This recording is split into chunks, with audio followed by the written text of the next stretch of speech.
Please go ahead. Yeah, I don't know if you can answer the question because my question is maybe not that clear. I was involved a time ago in Holland in bioenergetics. Mm-hmm.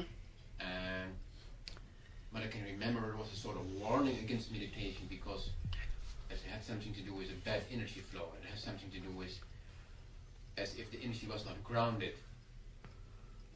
And I'm not sure if I represent my teachers in Holland quite well, but I remember there was some sort of warning against it from a bioenergetic viewpoint. I don't know if you know what bioenergetics is. So. I haven't a clue. Does anybody here know about bioenergetics? Go ahead. Yes. You can have bad energy. I would flows suspect inside that whoever was meditation. saying that had run into some form of meditation which wasn't too well grounded, and there are some. Yeah, that's what I meant. I would suspect it's probably because there's some truth in that. If you do it wrong, you can. Let me formulate the question otherwise. Yeah. You feel that meditation can be used in a wrong way, so it can be damaging for you. I have the feeling from maybe when you are sitting too long and you don't do some work or you don't walk or. That's a very good point. I was always taught that however expert you got at it, never sit for longer than 45 minutes without getting up, walking around, moving the body, or doing something, preferably digging or something in the garden. Right. I was told it was very dangerous to do it for any longer than 45 minutes at a time. That's what I'm thinking about. Yes, and I was also told, because I was one of these nasty little students, well, what about Bodhidharma? He sat for 9 years looking at a wall, and it was pointed out to me with some sarcasm. Well, he did have to use the toilet now and then, and he did have to eat. And how do you think he got the food if he didn't dig for it? Because no monastery would let him. And of course, when you started thinking of it in practical terms, yes, he meditated for 9 years, but he didn't meditate for 9 years non-stop. And it's things like this that people automatically think, oh, well, we aren't doing anything like the greats did, they did. But they were human, the same as we were. I have a very interesting correspondence going with the abbot of one of the big Christian monasteries, St. Bernard's Abbey in England. And we were talking about this sort of thing only in our last couple of letters. And he said the one thing that always made him feel one with the saints was the thought of St. Bernard slipping and sliding in the cow dung as he was milking the cows, and then going back into the cathedral and having these wonderful visions and wondering what he smelt like while he was doing it. And I love the man for that, because it brings the thing right down to where it rightfully is. These people were humans. They weren't superhumans. They were milking the cows, and they were in the cow dung, and they had to use the toilets, and they had to eat, and they had to do all the things that humans do. It seems to be an absolute necessity. Yes, and a right thing to do. I periodically have letters from people who visited us and, oh, there wasn't enough meditation. I was required to go out and dig in the garden, or I was required to get some firewood. And then, if you sit them down, I've said, come back and we'll give you more meditation, and you sit them down and they don't do any of those things. And then they come to you with their brains absolutely half dead, saying, why can't I do something? I can't meditate if I'm sitting all the time. There's just no way you can satisfy some of them. No, you're right. It needs to be grounded. Yes? Well, there are two other things which sometimes, two other abuses in a way of meditation. One is it can be used to make one quietistic, to sort of escape. That's a very serious matter. And that will... Can you see what you mean by that? Yeah, yes, and that also could be what you're referring Yes. to.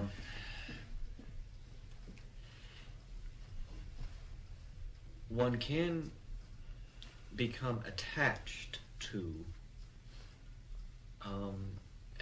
peace and quiet and a relatively quiet mind in a very simplistic sort of external sense.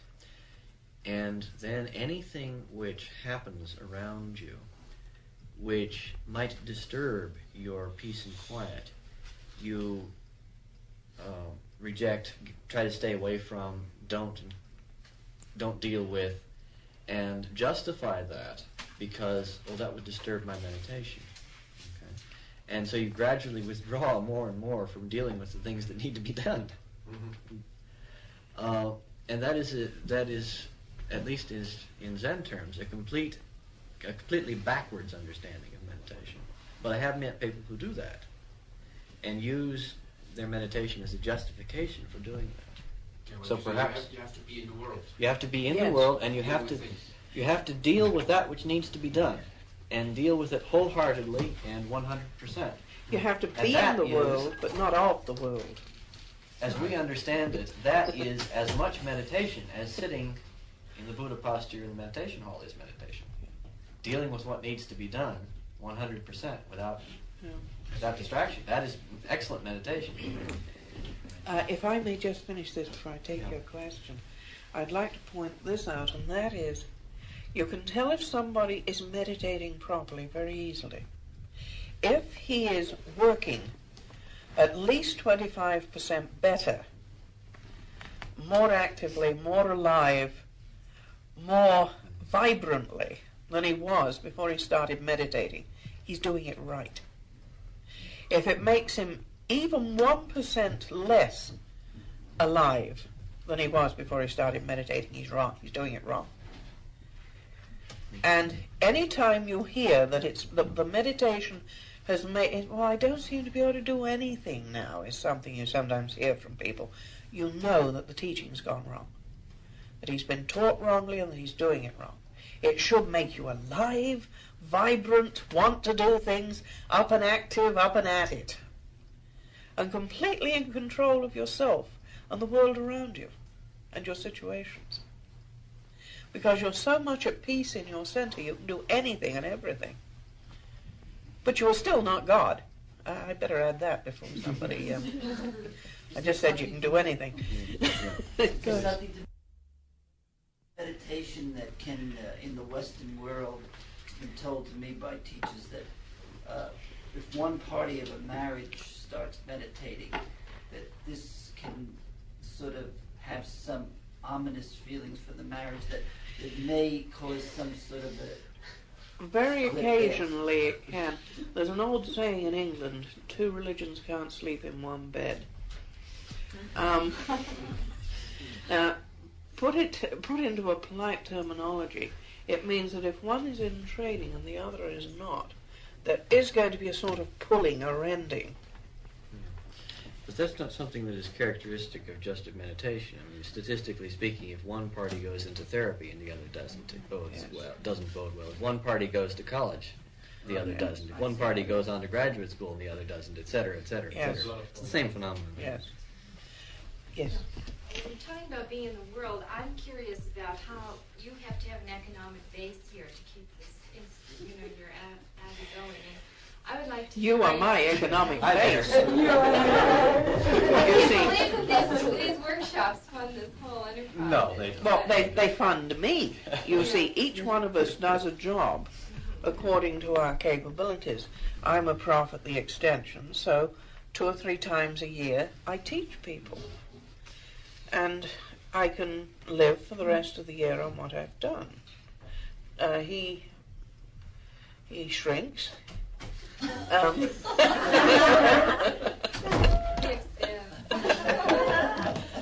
people, everybody does something different. We all pay our own room and board basically through whatever means is appropriate. Yes.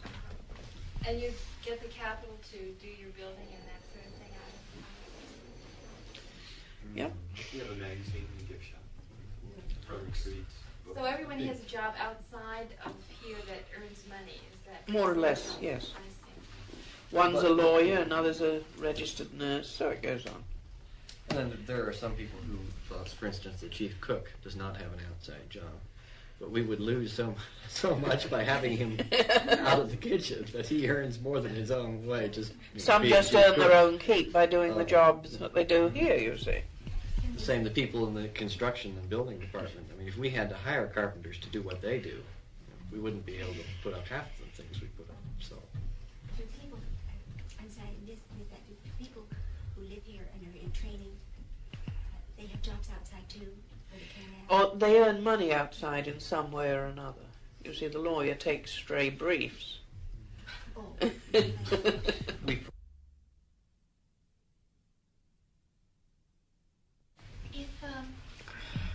You've been mentioning several times that people are responsible for their own karma, and I wonder then how does that fit in, or how does Buddhism relate to the idea of prayer, praying for someone else? It is known as the transfer of merit. Could you develop that? I don't know. I only know what I was taught when young of Christian prayer, and I threw not the prayer but the information out the window because I felt sure it was wrong. I couldn't believe that the Christian God required anything so simplistic. He was far too great a being to insult my intellect that much. So I can't tell you about the Christian side of it, but I can tell you about the Buddhist one. When you transfer merit, we offer the merit of the scripture recitation for so they may be able to obtain the truth. The offertories after morning service, you've heard them, I expect, after morning service. Periodically they are offered for all people. You can offer them for,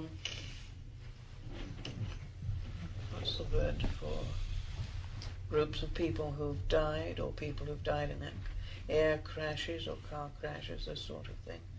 And what you effectively do, you offer all the good that you may personally accrue doing that ceremony or during your day's work or however you want to do it to the people who have been killed, to help their karma, to sort of cancel out some of the negative karma for them next time around. It's a love thing. It's an offering of love.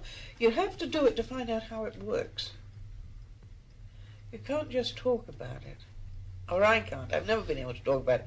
I've known how to do it. I strongly suspect that Christian prayer does exactly the same thing. But I can't say it does because I don't know. Yes, go ahead. I was impressed in one of the forwards, or several of them, about the idea that some of the ideas did not really take root in Japan until they were made part of the culture. Yes. And I was interested in some of the things you're doing here Yes. that are changing it. How, at the same time, I in the ceremony yesterday, I shouldn't use the word put off, but I was a little bit taken aback by, not so much by the teachers and ancestors and patriarchs and so on, but by the some of the chanting of just, I guess in Japanese, that I didn't understand. Yes. Well, this is why we put it all into English, that was translatable. What is left in Japanese is, as you said, the names of the patriarchs, the Buddhism patriarchs, and two scriptures that are actually in English and which you can follow in your books, but which we do in Japanese out of respect for the founder who was Japanese. If you wish to read them, they are the Litany of the Great Compassionate One and the Worshipping of the Buddha's Relics. They're only done in Japanese just because the founder was Japanese. It's a matter of respect. It's also useful to know how to recite them in Japanese, because 2 or 3 weeks ago we had to go down to Los Angeles. The patriarch of Soto Zen, the equivalent of the Pope in Buddhism, arrived in this country, and we got a note saying, "Be there. He specifically wants to see your bunch." Oh, great. And you know, we were in the middle of session, and suddenly 12 monks are uprooted in the middle of their most important meditation time and carted off to Los Angeles. And we had this meeting at the New Otani Hotel, and one of the things that saddened one of his entourage was that we could recite everything in English, and they couldn't. because they could come over here, they could go to Zen Center Los Angeles and the like, and they could recite it all in Japanese, but they felt that a lot of the people were sort of hanging back because they didn't know what they were talking about, and there was a sort of gap between the two. And I could talk Japanese pretty well as I talk English, and we found, I don't know, you came with me, and you came with me, didn't you, Ethel? We found that there was a tremendous brotherhood simply because I was a Westerner and I could talk Japanese to them in the same way that they talk, and we had this incredible brotherhood going after a short time. And now there are 27 people here who want to be able to speak Japanese, so next time everybody can get in the act. It is putting off, but it's also putting off on the other side. You see what I'm... In America, and I was first confronted with the situation that a lot of Japanese influence was here. And I asked myself, never asked anybody here, but now I want to ask the question, how do you feel about those Japanese who bombed Pearl Harbor and started the Second World War, and now bringing those influence here?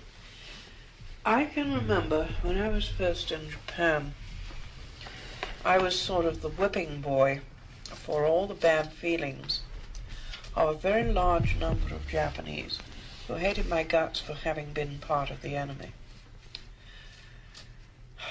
To their credit, the monks did not allow that to show, except in one or two very rare cases.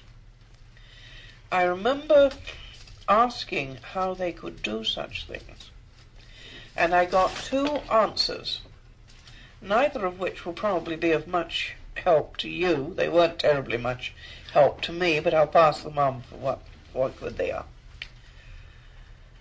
One tried to explain it away that it was a mistake and an accident, about which I will say nothing more. The other did something which I think might be accurate. He said, well, this country is not a Buddhist country.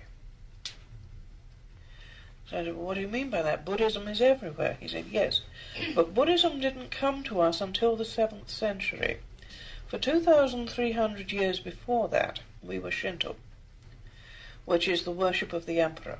And no one can be Buddhist, Christian, or anything else, even at the present time, unless he is Shintoist first, i.e. emperor worship. Therefore, whatever Buddhism taught, in wartime he would not dare to say a word. He would have to go and fight or be beheaded. In fact, Yes. was not Buddhism suppressed during the Second World During War as a foreign yes. religion? Buddhism was suppressed during the Second World War, and there was an attempt to get it out of the country because it was a foreign religion, and it's been there since the year 700. Had not the Zen an important influence in the samurai, the caste of warriors? I didn't hear the whole... Influence of Zen on the samurai. That's another interesting story. Oh, that's another lovely Yes. tale that's gone haywire in this country, because I said about that over there too, and they looked at me and they got hold of one of Dogen's books. I mean, they would never tell me, well, I got a really good historian, they would never tell me something out of their head. They'd just get out these gorgeous big ancient tomes and prove it. And I remember Professor Yorkozeki, holding this thing and said, "Let me see." And he quoted to me of how the emperor had called Dogen, the founder of Soto Zen, to him and said, now that we've got all these marauding samurai running around the country, I gather that the emperor thought of them much as we think of the Hell's Angels and the like of the present time. Now that we've got all these marauding samurai running about the country, I suggest you take them, this was after he'd made him a Zenji, I suggest you take them to your temple and teach them some culture. And poor Dogen and his monks get dumped with this bunch to teach something. And what they did not really hear what he was teaching. They took from his teaching what was useful to them and used it to give themselves Dutch courage. In other words, they learned how to get to the state when death didn't matter to them, physical death. They learned what I am trying to teach you over this weekend, and then they went out and used it for wrong purposes. So they had great courage, Yeah. but they used it wrong. Now I understand. It's a very interesting piece of history. We've got so much Japanese history up the spout in this country, it's worrying.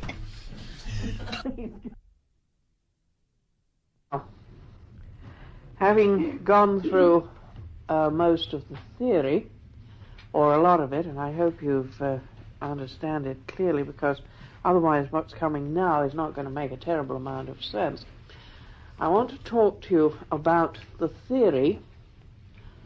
Well, it's more than a theory. I've proved it true, but it'll be a theory for you until you've proved it true, of illness as being caused completely by spiritual problems. As I said earlier, you all know that worry can cause ulcers in the stomach.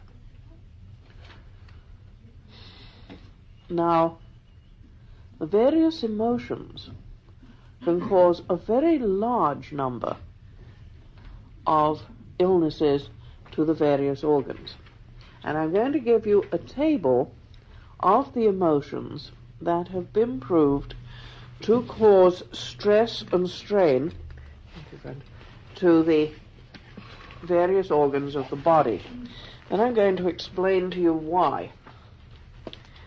The heart is upset by grief and loneliness, and the result can be heart disease. The stomach is worry, causing ulcers. The intestines... Can we go a little slower? Try and take this down. Oh, sorry. Sorry, friends. Yeah, I'll start again. Heart. Grief and loneliness. Heart diseases. Stomach. Worry. Ulcers. Intestines. Now, there's an interesting thing that works here, and that is that if you mess up one organ as a result of what you have done with one of the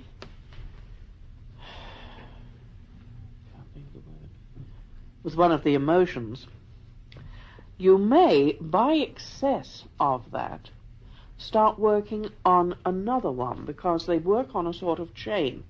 So the intestines, if you have excessive worry that leads to grief, you will mess up the intestines. So one starts leading to the next, to the next, to the next. Heart. What? Heart. You said intestines twice. Intestines leading to excessive grief to heart, right? Yes, I'm sorry, yes. Now, that starts off as looking like serious bowel problems. You've got to understand that supposing you start with the stomach with an ulcer, and then you make it an excessive thing, and you start getting serious bowel problems, then you'll start messing up the heart, because that is the third one down the line. So one leads to the next, which leads to the next. Kidneys, interestingly enough, are fear and terror. Any problems coming out of that, one should look at fear and despair. Despair especially. Pancreas is insecurity, peace and quiet, and above all, privacy. And the liver, anger and frustration. The circulation, this is another interesting one. This gets messed up because one relies completely on oneself.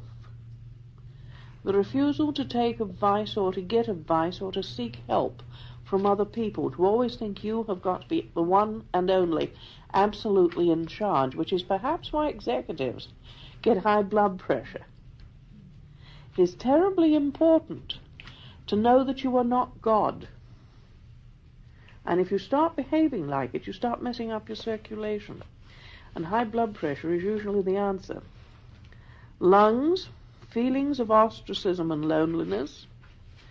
Brain, overwork, which I don't need to go into, you all know that one. And the sex organs, when used for purposes other than those that they were meant for, i.e. procreation, i.e. abuse, abuse of the sex organs. Now, those are the basic problems that can hit them, but you need to know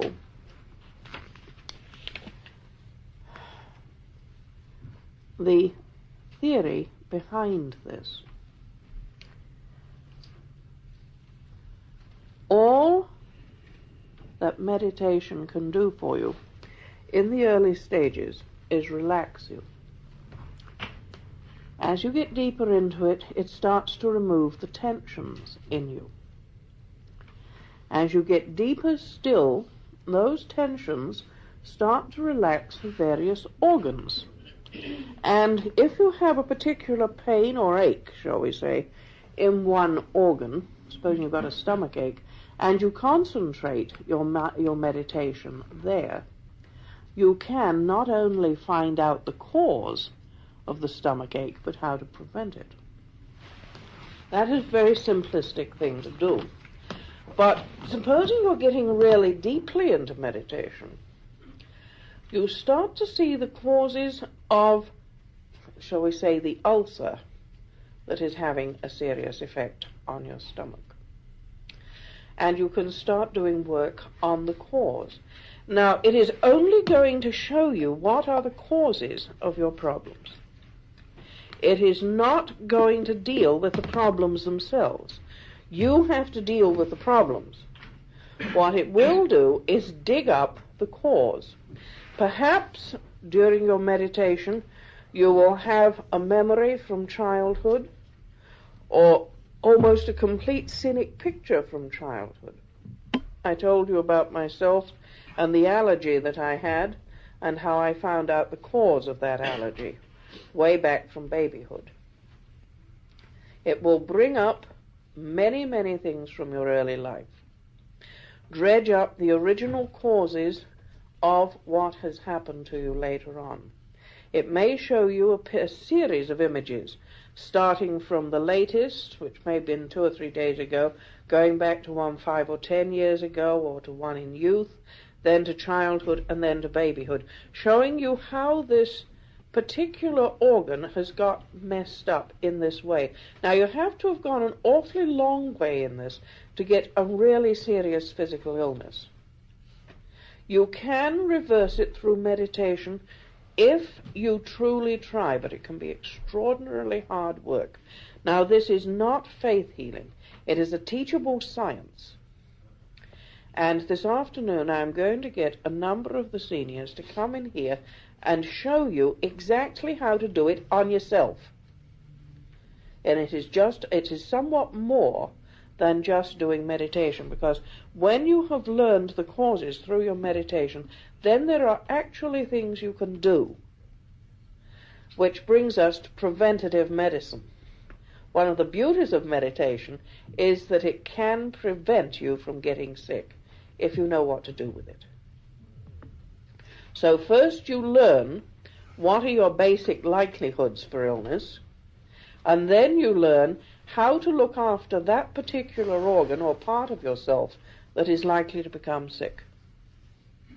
There are specific things that you can do. Interestingly enough, if you look at Buddhist iconography, you will see the various Buddhas and patriarchs doing these things. I'm sure you've seen these really peculiar looking positions of statues. I mean, you've seen one with its toe touching here and somebody doing this. Well, if you want to relax, that's the finest position possible. Interestingly enough, if you put certain sections of your body touching other sections of it, you can release the tensions in certain organs. Don't ask me how it works. I only know it does. And when you try it this afternoon, you'll find that it does. For example, if I've got a stomach ache, I can do this, doing this for a bit, and it will go. And I will also find out what caused it. All these are part and parcel of a meditative system that has been known for 2,000 odd years, and probably a lot longer than that. We have just recently been translating part of it out of the scriptures from the Taizé Daisakyo. which have been with the Buddhist church for centuries, as I just said, over 2,000 years. This is not something that is fly by night, and above all, know that it is not faith healing. I am very, very loath to show people how to do this, and above all, to do it on somebody else. Because if they get better, somebody says, "Oh, the great monk, he cured me." I didn't cure him. I showed him what to do, and he cured himself. And you can sit down in your own room, watch your TV set, or watch golf, or whatever you do, and do this on yourself. You don't need a third party, and above all, you don't need me. All you need me for is to show you how it works. But it's not going to work if you don't meditate. And above all, it will not work unless you make a solemn decision not to do the same thing again that got it going. Because all that will happen is it'll come back all the more violently, and it'll be all the more difficult to handle. So don't think that this is something that you can do and then say, "Fine, now I can go off and get at it all I want." Because all that will happen is that the organ will mess itself up worse than it already is. So, as a result of the meditation, you may, or very probably will, if you get into it properly, see all sorts of things in your past life. Don't worry about anything that comes up. One teacher I knew suggested that when you meditated, you had a pad and paper beside you, and as soon as the meditation was over, you wrote up everything that had come up, and then had a look at it to see what was really going on inside, and checked it against these tables, and then worked on the organ that may possibly become sick. Zen masters are famous for living to 100 and 120. Obviously, there is a limit. We are not God. You are not going to live forever by this system. But you will slow down the aging process so that you can add 10, 20, or even 30 years to your normal life. Now, if anybody wants to stay around that long, I can show you, forgive me for putting it that way, I can show you how to do this. But it is not going to make you eternal in the sense of this particular set of skandhas always being around. It will make you eternal, yes, but in a totally different way. You must forgive me because I feel incredibly inadequate. Even with all the preparation I've done, this is such a colossal subject, such a huge subject. I feel that I'm glazing over lumps, and will you three, if I miss anything out, will you please come in on it? Because can you think of anything that I've glossed over at the moment this far? Would you do that? Which piece? The second page. Oh, the second page. I'm sorry, I hadn't realized. Yes, the bladder, failure to deal with fear. Interesting enough, if you don't deal with fear, the bladder gets messed up, and then comes the fear itself, which messes up the kidneys. Gallbladder, failure to pay attention to the needs of any of the other organs. The gallbladder is very interesting. It gets incredibly upset if any of the other organs aren't looked after. It's almost like a father figure inside the body. Can you think? Did you want to go into the mental ones as well? What? Do you want to go into the mental ones? No, we'll do the mental ones presently. I was only doing the physical ones first. Now, so much I possibly missed. Can I have some questions on this before I get into the next section of it?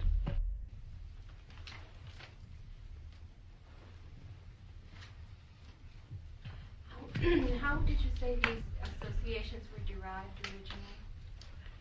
How were they derived? The associations between the emotion and the organ. From people deeply meditating, the ancient monks deeply meditating, finding that there was an association one with the other. I can't give you names and places, and I am dealing with manuscripts 2,000 years old. One of the problems of translating some of this stuff is that the characters are so blurred and damaged. Frequently you can't translate a whole sentence because of the damage to the manuscripts. These are only photocopied from them. One of the coarser manifestations of this kind of healing process is acupuncture. That's an awfully coarse method. But it comes out of the same understanding that body and mind are directly related. My private theory, which I can't prove, is that this was the original discovery. And because it took time, you know how people over the centuries, everything gets speeded up, we haven't got the time to spend, we haven't got the time to waste, etc., etc. As things got speeded up, it moved from this exquisite, delicate, intuitive understanding of man and his body to, well, let's speed it up and do it more coarsely. So they started using moxa. I don't know if you know what moxa is. Moxa burning, and then it got coarser still, and they started using really powerful herbs, etc., and then it got coarser still, and they started using needles. But when you really get good at this, you don't even need to touch the person. They don't need to take any clothes off. It's incredibly respectful of the body. You can do it at this distance above. When you get really good at it, yes. And the costness of all this, where does massage come in? Various forms of massage. I really don't know. We don't use it. We've never used it. I know that it is. That I'm sure that it is part somewhere in the line down. But it's a great shame because if you insist on touching the body, supposing you're a third party, if you insist on touching it, after a bit it feels it's raped if the person is very, very deeply in meditation. I can't, it's a bad word, but it's the only word I've got. Obviously no doctor rapes his patients and no therapist rapes the body. But you get to such a delicate state when everything is so clear and so still and so gentle that anything, even approaching that close, is almost rape. Once you really learn to meditate, it's as though you take off all the layers of skin and you start seeing all the things that have made it up. It is getting down to the nothingness, and finding the nothingness is this exquisite flux that I was talking about, this exquisite flowing, which is the pure essence of man, or the cosmic Buddha, whichever way you like to describe it. And when you get down to that, I suppose you could say you hear a different drummer. That's not the right wording, but please, I'm not saying any doctor rapes his patient. Can you understand what I'm trying to tell you? It's an exquisitely delicate thing. And you have to have such respect for the body. It's unbelievable. You can't approach someone as, I am a doctor, you are the patient, and I am going to cure you. It is, here are the two of us. We are both part of the cosmic Buddha, and we are going to find the key to life. Together, almost as two explorers, finding the key to this thing, which is quite a different attitude of mind. I can't remember about that, but I do remember something. It does rely on meditation. If a person does not know how to meditate to some degree, this simply doesn't work, and therefore it requires a fair amount of concentration, which is part of meditation, and awareness, which is part of meditation.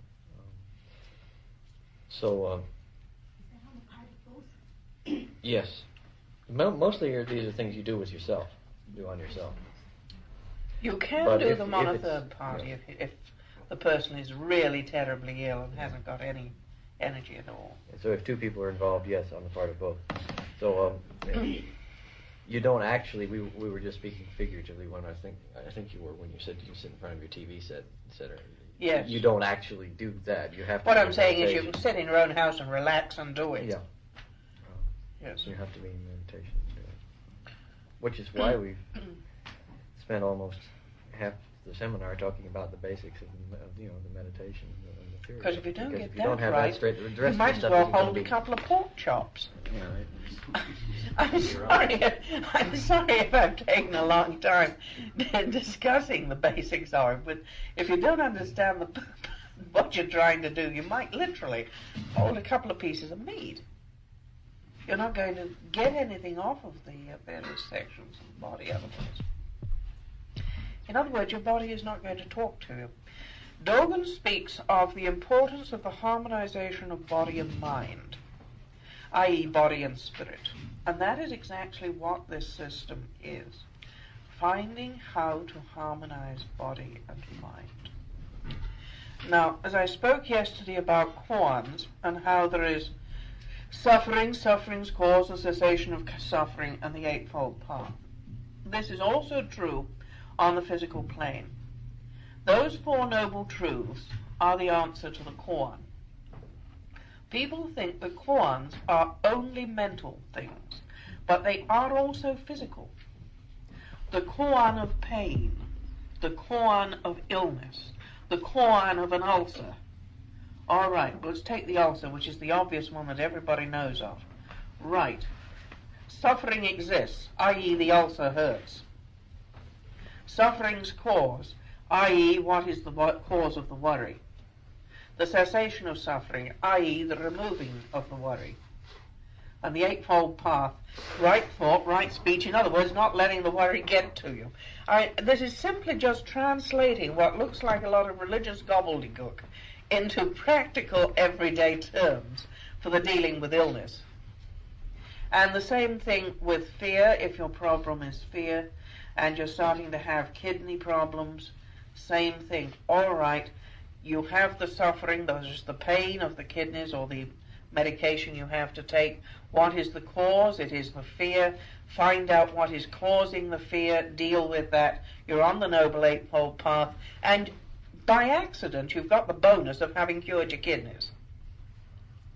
But you do not tell the person to come off his doctor's medication when he is doing this. I frequently have people come to me and say, well, can I get rid of the medication now? The answer is no. The medication, because you have let it get this badly, you need the medication.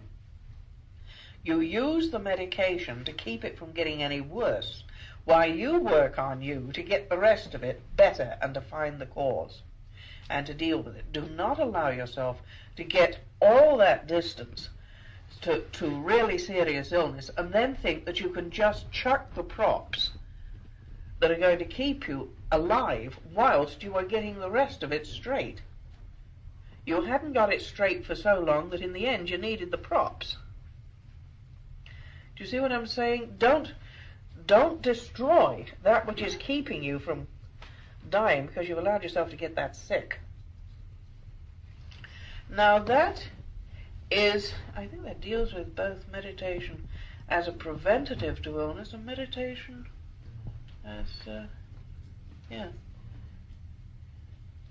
Go ahead. Me? Yes. Oh, yes. sorry, you were looking around. I was just making sure I'd done the two top ones.